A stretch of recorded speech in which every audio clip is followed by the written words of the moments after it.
буга чейин мен төлөргө жакын эмесмин. Төлөрдү кармап көрдү элекмин.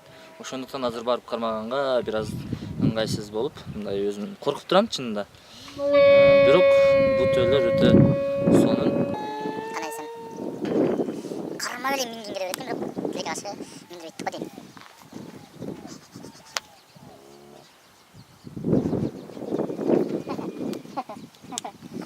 Мына кылып туруп істейт го.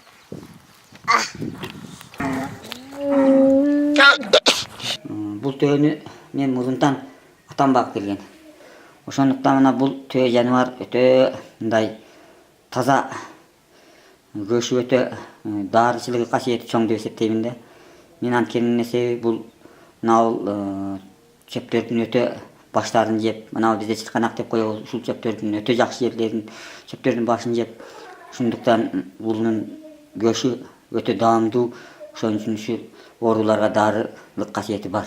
Ал эми баягы тыбыт жүнү бул майска, баягындай жемпир, баягындай пайпак жасаса өтө ылык, өтө баягындай суулукту өткөзбөй жылуу болот да. Андан кийин сүтү өтө мындай дарылык касиети чоң доктурлар дагы ушундай элдер көп. Мага баягындай кардар көп келет, ушундай сабап бизге бериң деп. Мен баягы шарттын ончо байланышышка шалбай, эми өздөштүрүп жатам, бирок баягы сүтүнү берип сатпай эле жөн. Мындай адамгерчилик боюнча эле, сабап боюнча берип жатам, бирок элдер рахмат айтып.